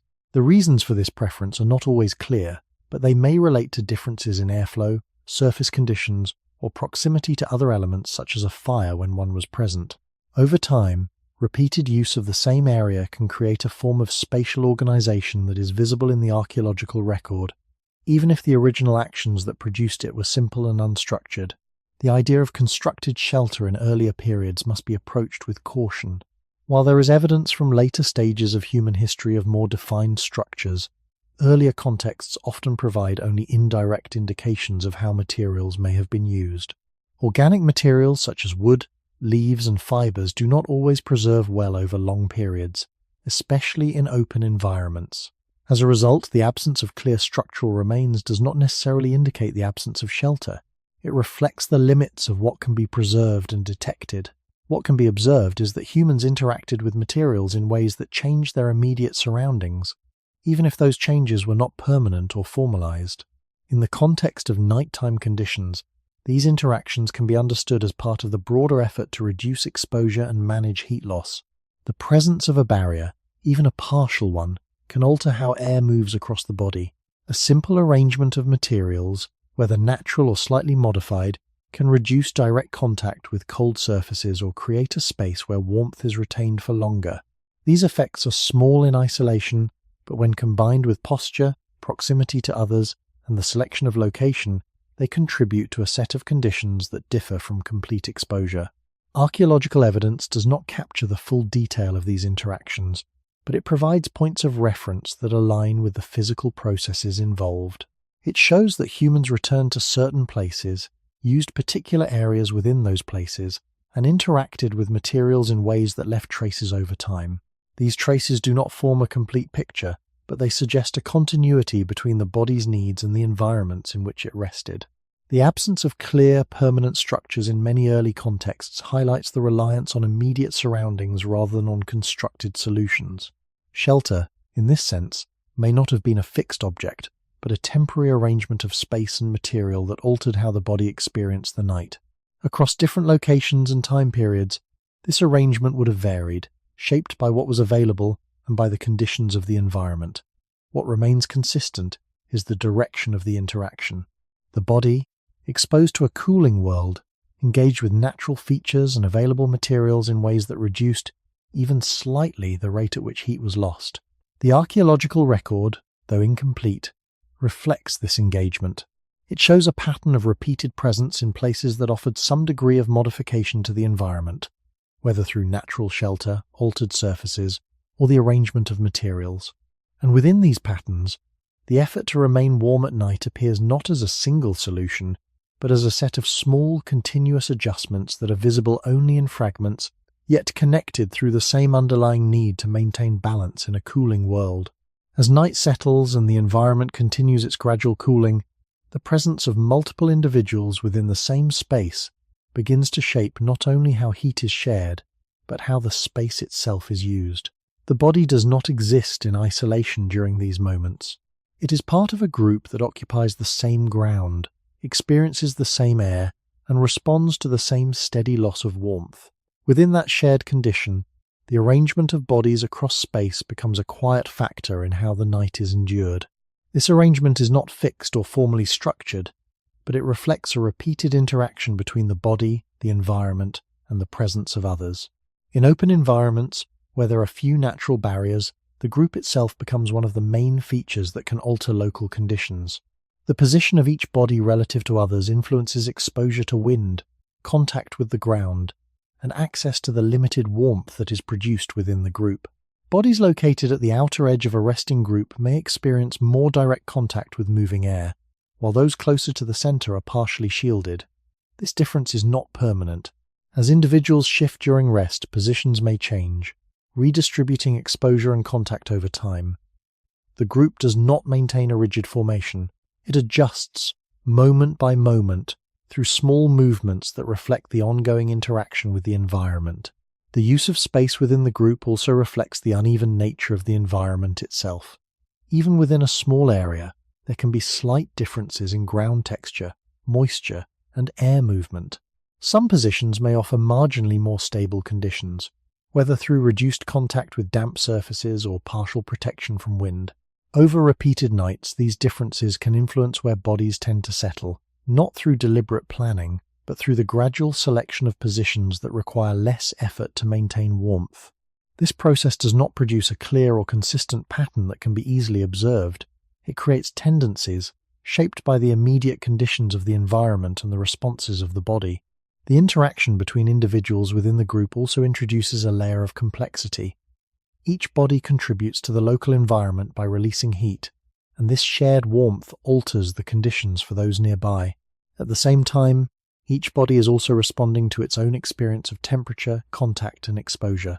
The result is a dynamic system where the actions of one individual can influence the conditions experienced by others, even in small ways. A shift in position by one body can change the flow of air or the distribution of warmth for those around it. These changes are not coordinated in a deliberate sense, but they reflect a continuous interaction within the group. In earlier human environments, where the night required the body to remain within its limits without external sources of controlled warmth, this shared interaction may have been an important part of how rest was organized. The group does not eliminate the need for each body to maintain its own balance, but it modifies the conditions under which that balance is maintained. The presence of others creates a localized environment that differs from the surrounding space, even if only slightly. This difference, sustained over the duration of the night, can influence how much effort the body must expend to preserve its internal temperature. At the same time, the group must also accommodate other factors that are not directly related to temperature. Space is limited, and bodies must find positions that allow for rest while maintaining proximity. Movement during the night, whether due to changes in temperature or other factors, requires adjustments that can affect the entire group. These adjustments are not disruptive in a dramatic way, but they contribute to the overall pattern of rest, where stillness is balanced with the need to respond to changing conditions. The organization of the group during the night, therefore, reflects a combination of environmental pressures and the physical presence of multiple bodies within a shared space. It is not a system designed in advance, but one that emerges from repeated interaction with the same conditions. Over time, this interaction creates a pattern that is consistent in its underlying principles, even if it varies in its specific details. The body, in this context, is not only managing its own warmth, but also participating in a shared process that shapes how the group experiences the night. Within that process, the boundaries between individual and collective response become less distinct, as each body both contributes to and depends on the conditions created by those around it. As the group settles into the night, the distribution of positions within that shared space begins to reflect not only the immediate environment, but also the differences between bodies. Not all individuals experience temperature in the same way. Variations in size, age, and physical condition influence how quickly heat is lost and how effectively it can be maintained. These differences do not require conscious recognition to have an effect. They shape how bodies respond to the same conditions and how positions within the group may shift over time. Larger bodies, for example, tend to retain heat more effectively due to the relationship between surface area and internal volume. This does not mean they are unaffected by cold, but it can influence how quickly they lose warmth compared to smaller bodies. In a shared resting space, this difference can alter how heat is distributed. A body that loses heat more slowly may contribute to a slightly warmer immediate environment, while a body that loses heat more quickly may be more sensitive to exposure. These variations create a subtle gradient within the group, where the exchange of heat is not uniform, but shaped by the characteristics of each individual. Position within the group can reflect these differences, not through explicit roles, but through repeated adjustments that respond to comfort and exposure. Bodies that experience greater heat loss may tend to move closer to areas where warmth is retained, while others may occupy positions that are more exposed without immediate discomfort. This movement is not organized in a fixed pattern, but it follows the same principle as other adjustments during the night. The body responds to its condition, and those responses influence the arrangement of the group. Over time, these tendencies can create a distribution where positions are not entirely random, even though they are not formally assigned. The presence of individuals with different physical needs also influences how space is shared. A smaller body, which loses heat more rapidly, may benefit more from proximity to others, while a larger body may not require the same level of contact to maintain its temperature. This does not create a hierarchy, but it introduces variation in how bodies interact within the group. The arrangement becomes a reflection of multiple overlapping needs, each responding to the same environment in slightly different ways. Movement during the night plays a role in maintaining this balance. As conditions change, whether through further cooling, shifts in air movement, or changes in contact with the ground, bodies adjust their positions. These adjustments can be small, such as a shift in posture or a slight repositioning relative to others, but they can influence the distribution of warmth within the group. A movement by one individual can open a space, alter airflow, or change the pattern of contact between bodies. These effects are not coordinated, but they are part of the continuous interaction that defines how the group responds to the environment. In earlier human settings, where the night required the body to remain within its limits without consistent external warmth, this dynamic distribution of positions may have been a regular feature of rest. The group did not form a static arrangement that remained unchanged throughout the night. It adapted, moment by moment, as each body responded to its own condition and to the changing environment. This adaptation did not eliminate the uneven distribution of warmth or exposure. It managed it, allowing the group to maintain a balance where no single position remained fixed or unchallenged for long periods. The presence of variation within the group also introduces a form of resilience. When conditions change, the group does not respond in a single, uniform way.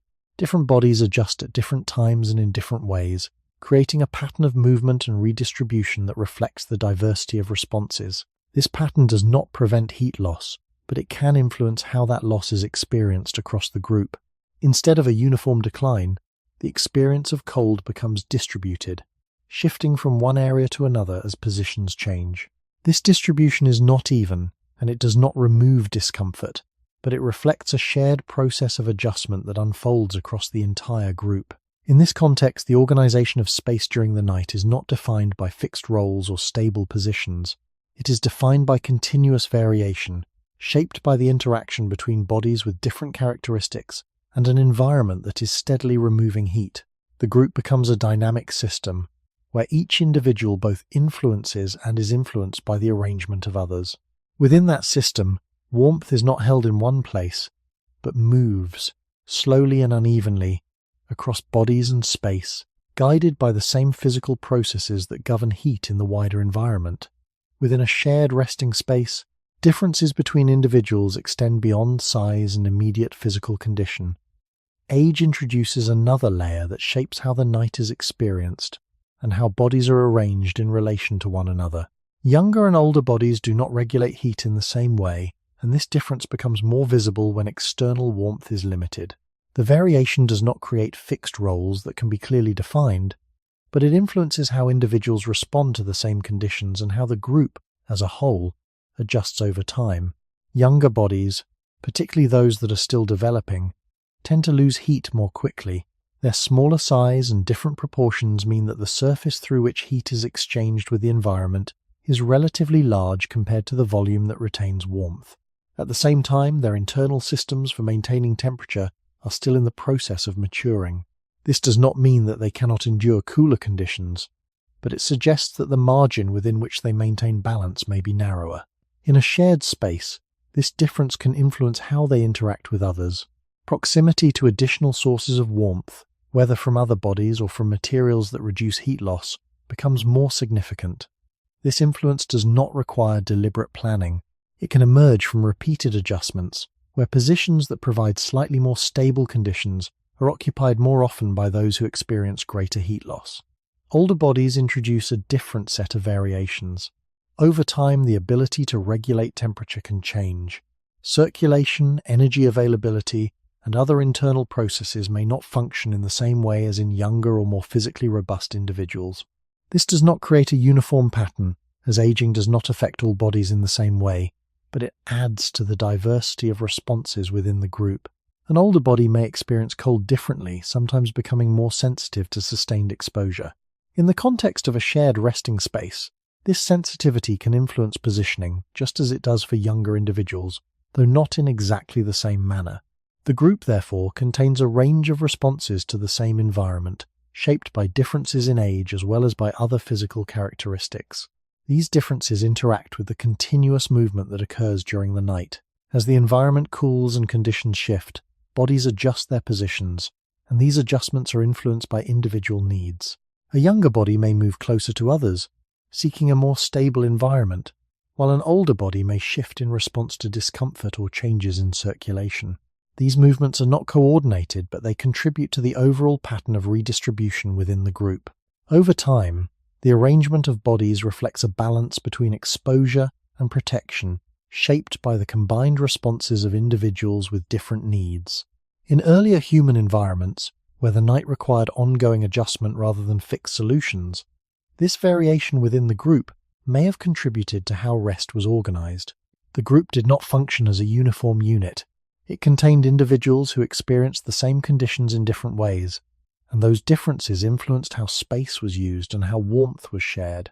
The presence of both younger and older individuals added complexity to the system, creating a pattern of interaction that was not static but continuously evolving. This variation does not suggest a specific arrangement that can be applied across all contexts. It reflects a principle that emerges from the interaction between biological differences and environmental conditions.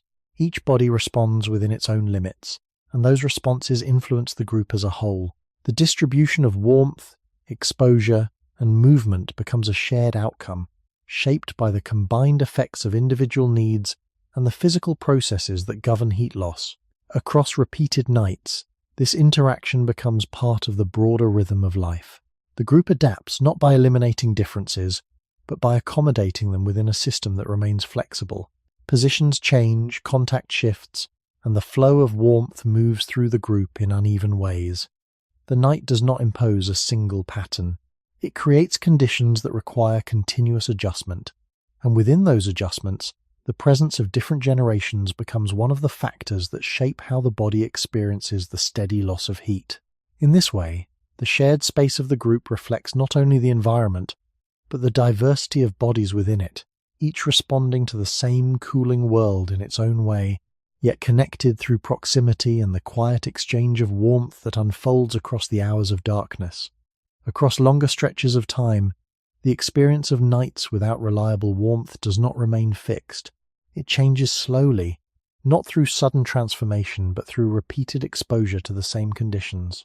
Each night, the body responds to cooling air, to contact with the ground, and to the limits of its own ability to maintain temperature. These responses are not isolated events. They are part of a pattern that continues across days, seasons, and generations. Over time, this repetition creates a gradual process of adjustment, where small changes in behavior and interaction with the environment begin to shape how the night is experienced.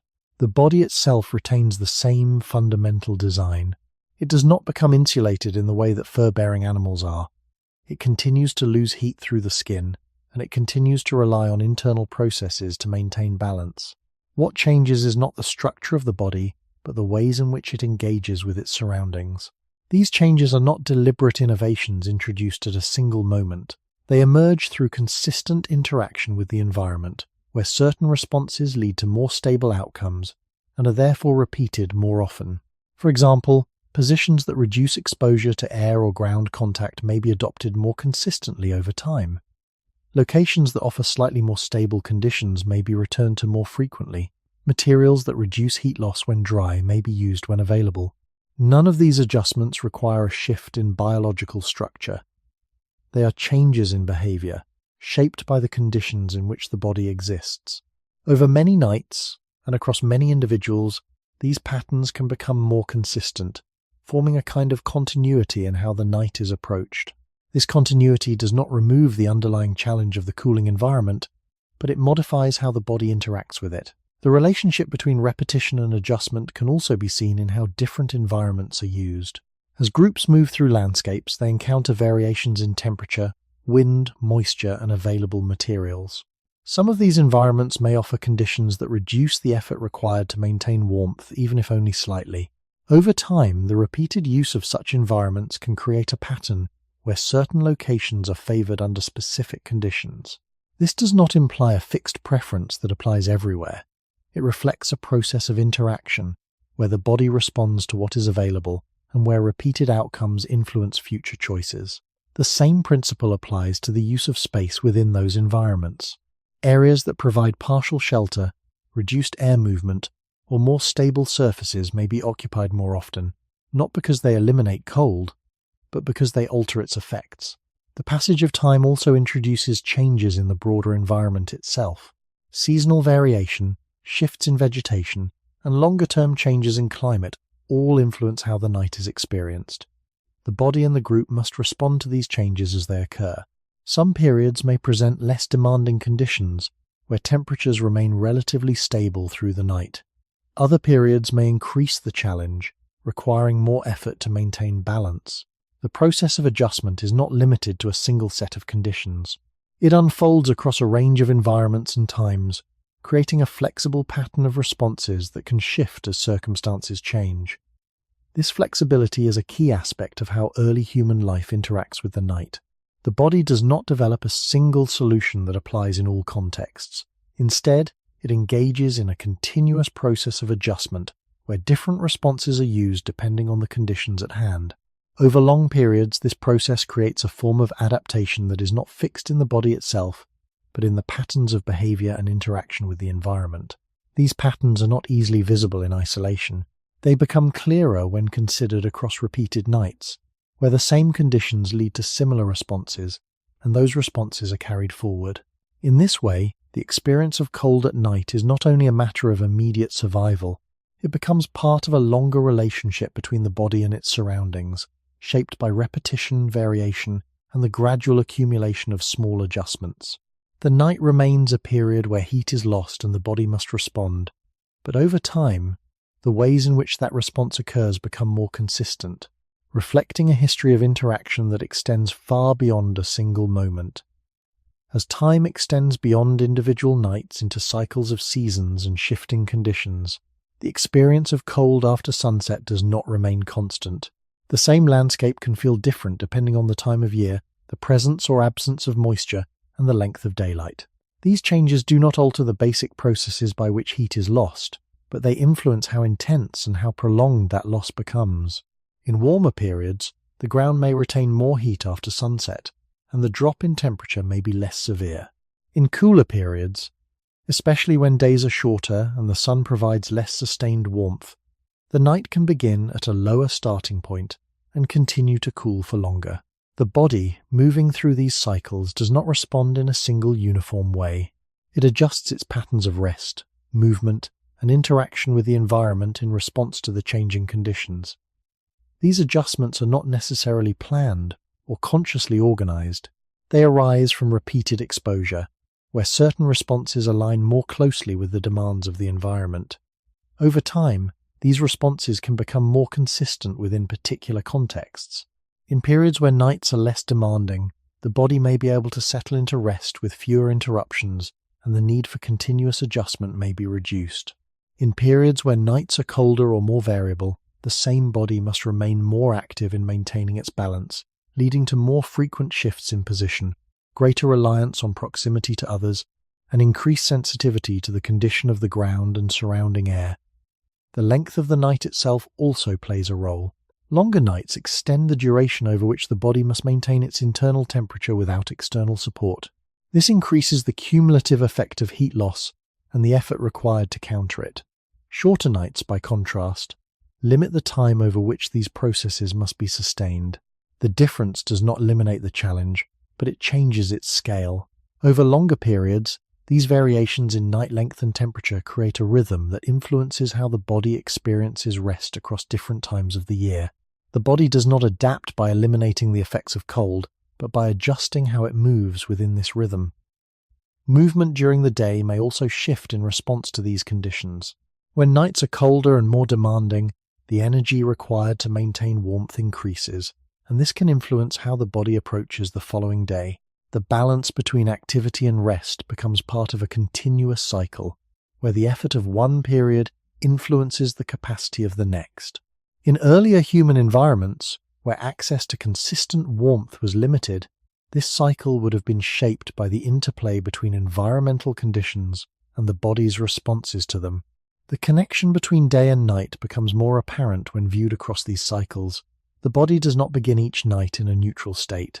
It carries forward the effects of previous conditions, and those effects influence how it responds to the next period of cooling. In this way, the experience of cold is not isolated to a single moment. It is part of a sequence that extends across time, where each night contributes to the overall pattern of adaptation. Seasonal changes also influence the availability and condition of materials in the environment.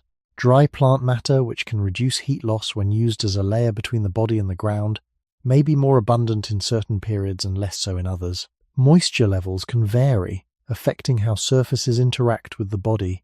These changes do not create entirely new conditions, but they modify the existing ones, requiring the body to adjust its responses accordingly.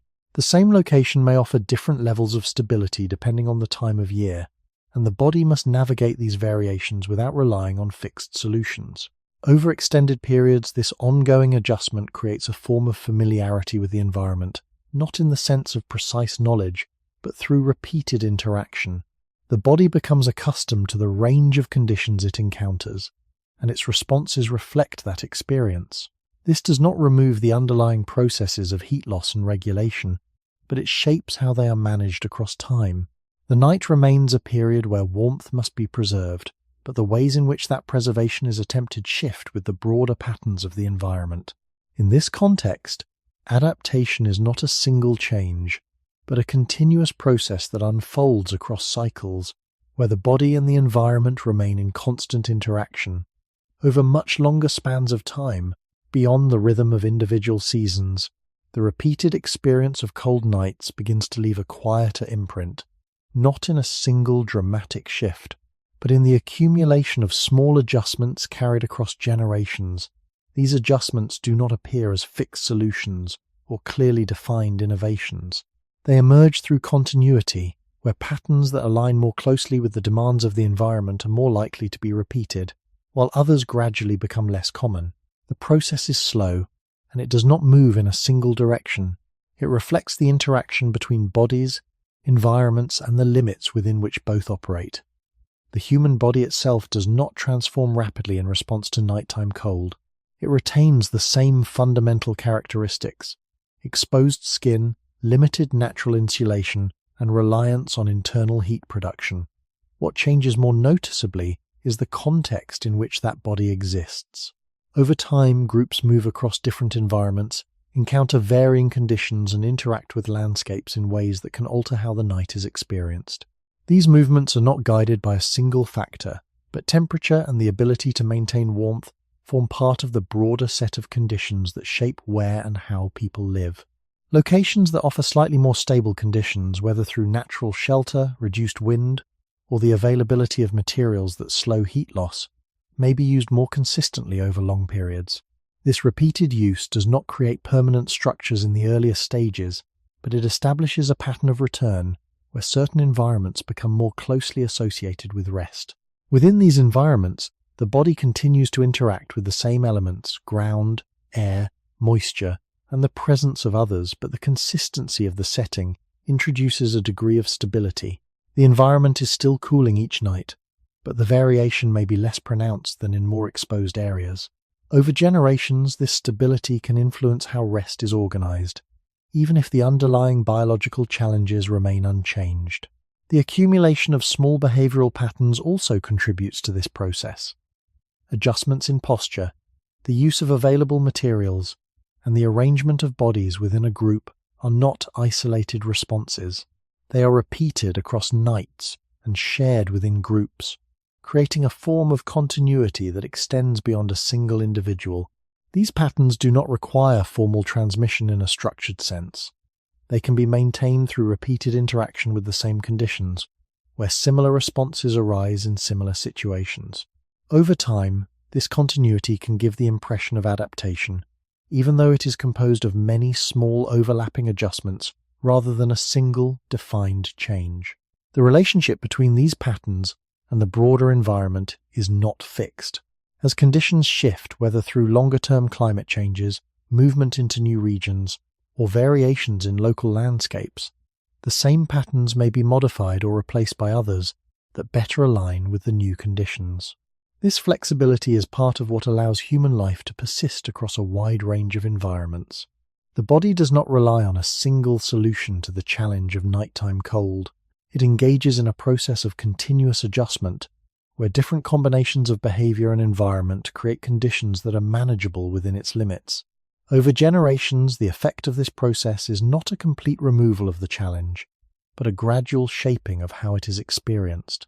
Nights remain periods where heat is lost and the body must respond, but the context in which this response occurs can become more consistent or more varied depending on the patterns of movement and interaction with the environment. The traces of these patterns may appear in the archaeological record as repeated use of certain locations, as changes in how materials are distributed, or as the gradual emergence of more defined spaces.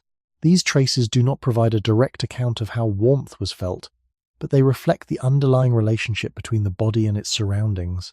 In this way, the experience of cold at night becomes part of a longer history that is not marked by a single turning point. It is shaped by repetition, variation, and the accumulation of small adjustments that extend across time. The body remains exposed, the environment continues to cool, and the interaction between the two unfolds across generations, creating a pattern that is both continuous and constantly changing. At some point within this long pattern of repeated adjustment, the experience of night begins to change in a way that is not abrupt, but gradually becomes more noticeable. The body remains the same in its basic structure, still losing heat through the skin, still relying on internal processes to maintain balance. The environment also continues to follow the same physical principles, cooling after sunset, drawing heat away from surfaces and from the body itself. Yet within this familiar interaction, there are moments where the balance begins to shift slightly, where the effort required to remain warm is altered by changes that do not remove the challenge, but reshape it. These changes do not occur everywhere at once, and they do not follow a single path. They appear in different forms depending on the environment, the availability of materials, and the patterns of movement across landscapes. One of the most gradual shifts can be seen in how spaces are used more consistently over time. When certain locations offer conditions that reduce exposure to wind, provide more stable surfaces, or allow for repeated interaction with the same materials, they begin to function as more than temporary resting points. They become places where the night is encountered in a slightly more controlled way. This control is limited. It does not prevent the cooling of the air or the loss of heat from the body, but it introduces a degree of predictability into how those processes unfold. The body, returning to the same type of environment repeatedly, begins to experience the night within a narrower range of variation. The ground may feel more familiar, the flow of air more consistent, and the available materials more reliable in their effect. This does not create warmth in itself, but it reduces the uncertainty that comes from encountering entirely new conditions each night. Another aspect of this shift involves the accumulation and repeated use of materials within these spaces. When plant matter, loose soil, or other natural elements are used again and again in the same area, they can begin to form a more stable layer between the body and the ground. This layer is not constructed in the sense of a permanent structure, but it can alter the immediate environment in a way that persists across nights. The presence of such a layer changes how heat moves between the body and the surface beneath it. It does not stop the transfer, but it slows it in a more consistent way than a surface that is newly encountered each time. Over repeated use, the difference between a space that has been used in this way and one that has not becomes more apparent. The body, interacting with these differences, experiences a subtle change in how quickly warmth is lost. The presence of fire, where it occurs, also contributes to this shifting balance, though in a variable and uneven way. In some contexts, the ability to maintain a source of heat for part of the night can alter the immediate conditions, reducing the reliance on internal heat production and on environmental adjustments. However, as the archaeological record suggests, this presence is not uniform. It appears in some places and times, and not in others. Where it is present, it interacts with other factors, such as the arrangement of space and the use of materials, to create a localized environment that differs from complete exposure. Where it is absent or inconsistent, the body continues to rely more heavily on the patterns described earlier. This uneven presence reinforces the idea that the shift in nighttime experience is not defined by a single innovation, but by a combination of factors that vary across contexts. Over longer periods, these small changes begin to accumulate. The night, while still a period of cooling and heat loss, may become slightly less demanding in certain environments or under certain conditions. The body still works to maintain its internal balance, but the effort required may be reduced in small ways. These reductions do not eliminate the underlying processes, but they influence how the body experiences them. The difference is not one of complete transformation, but of degree. The night remains challenging, but it becomes more manageable within certain contexts. This gradual shift does not lead to a clear boundary between one state and another. It does not mark a moment where the problem of nighttime cold is solved. Instead, it introduces a range of conditions where the experience of the night varies, shaped by the interaction between the body, the environment, and the accumulated patterns of behavior. In this range, some nights may still require continuous adjustment, while others allow for more stable rest. The body moves between these conditions, responding to each as it arises. In this way, the development of more consistent interactions with the environment begins to alter the meaning of warmth, not by removing the need for it, but by changing how it is approached. The night becomes a space where the balance between loss and preservation is still present, but where that balance can shift slightly depending on the context, reflecting a slow and continuous change in how human life engages with the cooling world after sunset. As certain environments are used more consistently and materials begin to accumulate in familiar ways, the experience of nighttime cold can take on a more stable form, even though the underlying processes remain unchanged. The air still cools after sunset, the ground continues to release its stored heat, and the body still loses warmth through its surface. Yet within these conditions, the variability that once defined each night can become slightly reduced. The body, instead of encountering entirely new arrangements of ground, air, and exposure, begins to interact with spaces that behave in more predictable ways. This predictability does not remove the challenge of maintaining warmth, but it shapes how that challenge is experienced across time. A resting place that is used repeatedly can develop characteristics that differ from surrounding areas. Layers of organic material, once introduced, may remain in place long enough to influence multiple nights. The ground may become more compacted in some areas and more insulated in others, depending on how materials are distributed and how bodies have interacted with the surface. These changes are not the result of deliberate construction in the early stages, but of repetition. Each night adds a small contribution, and over time, those contributions create a surface that responds differently to contact. Heat transfer between the body and the ground becomes more consistent, not because it is eliminated, but because the pathways through which it occurs are more stable. The body, encountering this stability, can respond with fewer adjustments. The reduction in variability also extends to how air moves within these spaces. Natural features combined with the presence of accumulated materials and repeated occupation can alter airflow near the ground. While wind still passes through the environment, its immediate effect on the body may be less direct in certain locations. This creates a small zone where the loss of heat through moving air is moderated.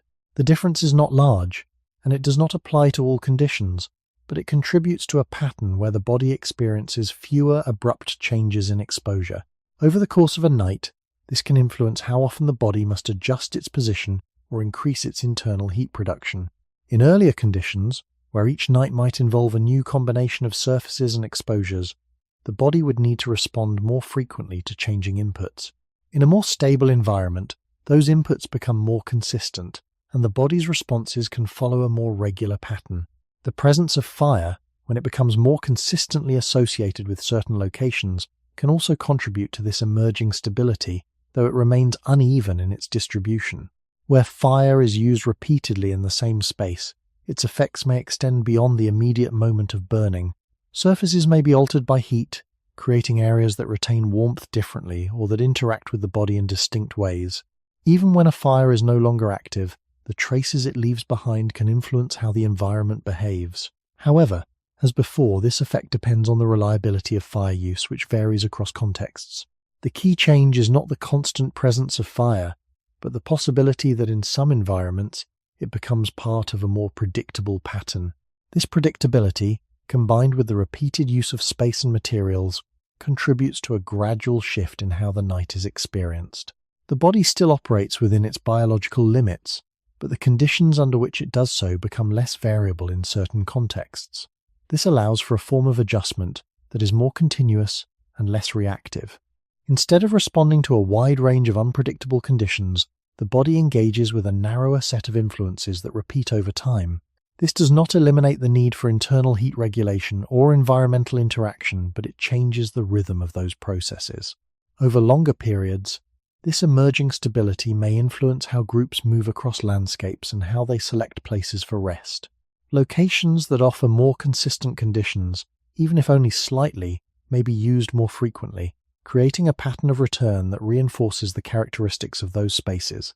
The body, through repeated exposure to these environments, experiences a night that is still defined by cooling and heat loss, but within a context that is more familiar and more predictable. The difference is not one of comfort in a modern sense, but of reduced uncertainty. The night remains a period where warmth must be maintained, but the ways in which it is lost and preserved become more regular, allowing the body to adjust within a framework that changes more slowly. In this way, the gradual stabilization of certain environments begins to alter the relationship between the body and the night, not by removing the need for effort, but by shaping how that effort is distributed across time. When the patterns of many nights are placed side by side, a quieter picture begins to form, not of a single solution to cold, but of a continuous relationship between the human body and a world that steadily draws heat away. The body does not escape this relationship. It remains within it, responding through its internal systems, through posture, through proximity to others, and through interaction with the environment. What changes across time is not the fundamental challenge, but the context in which that challenge is experienced. The night, which once presented a wide range of unpredictable conditions, gradually becomes shaped by repeated use of space, by accumulated materials, and, in some cases, by the presence of controlled heat. These elements do not remove the need for the body to maintain its own balance. They alter the way that balance is achieved. The human body, in this broader view, appears as both capable and limited. It can regulate its internal temperature within a narrow range, drawing on stored energy and adjusting circulation and muscle activity as needed. But it cannot do so indefinitely without cost, and it cannot fully separate itself from the environment in which it exists. The absence of natural insulation, the exposure of the skin, and the reliance on internal heat production create a condition where warmth must be actively maintained rather than passively retained. This condition does not disappear with the introduction of more stable environments or repeated patterns of behavior. It remains present even as the context around it changes. The night, in this sense, continues to reveal the same underlying reality. Heat is lost more easily than it is kept, and the body must respond within its limits. The significance of the gradual changes described earlier lies in how they reshape the distribution of effort. In more variable conditions, the body must respond more frequently and more directly to changes in the environment. Each shift in temperature, airflow, or contact requires an adjustment. In more stable conditions, these adjustments may still occur, but they are influenced by patterns that persist across nights. The environment begins to carry part of the burden, not by generating warmth on its own, but by slowing the rate at which it is lost. This redistribution does not eliminate the need for internal regulation, but it changes how that regulation is experienced over time. The body, instead of reacting to a wide range of new conditions each night, engages with a more consistent set of influences, allowing its responses to follow a steadier rhythm. This shift has implications that extend beyond the immediate experience of cold. The relationship between rest and effort, between night and day, becomes more continuous. When the body can maintain its temperature with slightly less interruption, the pattern of rest may become more stable, even if not entirely uninterrupted. This stability influences how energy is used, how recovery unfolds, and how the body prepares for the next cycle of activity. The changes are not dramatic, and they do not create a clear boundary between one state and another. They accumulate slowly, shaping the conditions under which human life unfolds. In earlier environments, where warmth could not be reliably controlled, the night required constant negotiation. The body, the group, and the environment interacted in a dynamic system where no single element could fully determine the outcome. As more stable patterns emerge, this system becomes slightly more structured, though it never becomes fixed. The body remains dependent on its internal processes, the environment continues to cool, and the interaction between the two persists. What changes is the degree of variability and the way in which past interactions influence present conditions. In this way, the story of warmth at night is not a story of resolution, but of adjustment. It does not lead to a final state where the challenge disappears. Instead, it reveals a process in which the body and the environment remain connected through the movement of heat, and where each small change contributes to a broader pattern that extends across time. The night continues to arrive, the temperature continues to fall, and the body continues to respond, carrying within it both the capacity to adapt and the limits that define that adaptation. Across many nights and many environments, the steady effort to maintain warmth does not remain confined to the hours of darkness. It extends into the patterns of movement, the use of energy, and the way life is organized across longer stretches of time. When the body must repeatedly devote part of its limited resources to preserving internal temperature during rest, that demand does not disappear with the return of daylight. It becomes part of a continuous cycle, where the conditions of the night influence the possibilities of the day, and the actions of the day shape how the next night will be experienced. This connection is not always visible in a single moment. It appears more clearly when viewed across sequences of days and nights, where small differences accumulate. A night that requires greater effort to maintain warmth may leave the body with fewer reserves for movement or recovery during the following day. The body remains capable of action, but the balance between effort and restoration shifts slightly. Over repeated cycles, this shift can influence how energy is distributed, not as a fixed rule, but as a tendency shaped by ongoing conditions. The relationship between warmth and energy also affects how the body interacts with its environment during periods of activity. Movement generates heat, and in cooler conditions, this can temporarily offset the loss experienced during the night. The body, through activity, restores some of what was lost, but this restoration is not complete, and it depends on the availability of energy from food and other resources. In earlier human environments, where food availability was uncertain, the balance between maintaining warmth and sustaining activity would have been part of a broader set of constraints. The body could not rely on unlimited reserves. Each use of energy, whether for movement, heat production, or recovery, drew from the same limited source. This creates a connection between the experience of cold and the patterns of daily life that extend beyond immediate survival. The selection of resting places, the timing of activity, and the movement across landscapes all interact with the need to manage warmth. Locations that reduce the effort required during the night may influence where groups remain or return. The availability of materials that slow heat loss, even in small ways, may affect how space is used. These influences are not absolute. They do not determine behavior in isolation, but they contribute to a network of factors that shape how life unfolds. Over longer periods, the cumulative effect of these interactions can influence the distribution of time and energy within a group. Nights that allow for more stable rest may support more sustained activity during the day, while nights that require continuous adjustment may limit the body's capacity to recover. This pattern does not lead to a simple outcome. It introduces variation, where some periods are more demanding and others less so. The body moves through these variations, adapting within its limits, but always within the constraints imposed by the environment. The connection between warmth and survival is therefore not direct in a single moment, but extended across time.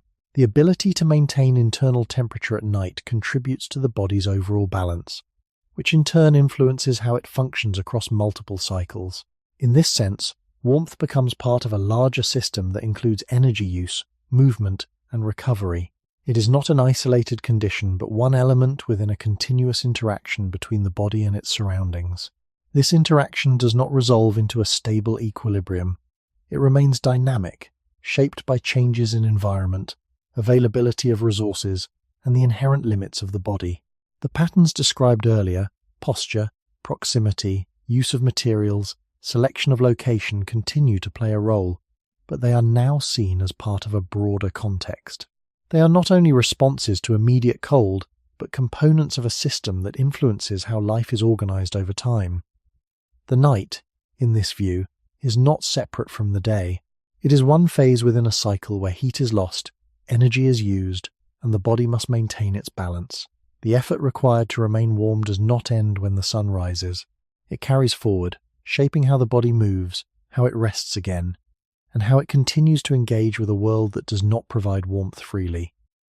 As the sequence of nights and days continues, the question of warmth does not settle into a final answer. It remains part of an ongoing balance, one that is shaped by the body, the environment, and the quiet adjustments that connect them across time. The human body never becomes fully insulated from the cooling of the night. It does not develop a complete separation from the environment, and it does not escape the steady movement of heat away from its surface. What it does instead is remain within a system where loss and preservation are always in motion, where each small adjustment contributes to maintaining a narrow and necessary range. This balance is not achieved once and then held. It is maintained repeatedly, across each night, through a combination of internal responses and interaction with the surrounding world. The patterns that emerge: resting positions that reduce exposure, proximity to others that allows warmth to be shared, the use of materials that slow heat transfer, the selection of locations that offer slight protection do not form a single solution. They remain interconnected elements, each contributing in a limited way to the same ongoing effort. The environment, in turn, continues to follow its own course. The sun sets, the ground releases its stored heat, the air cools, and the body responds. This sequence does not change in its fundamental structure, even as the context around it becomes more familiar or more stable in certain places. The presence of repeated use, accumulated materials, or occasional sources of heat can alter how the night is experienced, but they do not remove the underlying processes. The body still loses heat, and it must still act to preserve what it can. When viewed across longer periods, this relationship reveals something more than a simple challenge of survival. It reflects a condition in which human life remains closely tied to the physical properties of the world. The ability to remain warm at night is not a given state. It is something that must be maintained within the limits of the body and the environment. Even as patterns become more consistent and certain conditions become more predictable, the need for that maintenance does not disappear. It becomes part of the background of life, shaping how rest is experienced, how energy is used, and how each cycle of night and day unfolds. In this sense, warmth is not only a physical condition, it is a point of connection between the body and its surroundings. It reveals how closely human life depends on factors that are often unnoticed when they are stable, but become visible when they are not. The cooling of the night brings these factors into focus, showing the limits of the body and the ways in which those limits are managed through continuous interaction with the environment. This interaction does not lead to a final state where the body no longer needs to respond. It remains active, even in contexts where conditions are more controlled. The difference lies in how much effort is required and how that effort is distributed across time. In earlier conditions, where external warmth was limited or inconsistent, the body carried a larger share of that effort. As patterns of behavior and environmental interaction developed, some of that effort could be shifted but never entirely removed. The night, therefore, continues to hold a quiet significance. It is a period where the balance between the body and the environment becomes more visible, where the loss of heat must be met with response, and where the limits of both are revealed through the same steady process. There is no clear boundary where this process ends. It continues across each night, each environment, and each generation, shaping the conditions under which human life unfolds. And within that continuity, a question remains, one that does not resolve into a single answer. When warmth is something that must always be maintained, rather than assumed, what does it mean for the way human life is lived, night after night, in a world that is always slowly cooling?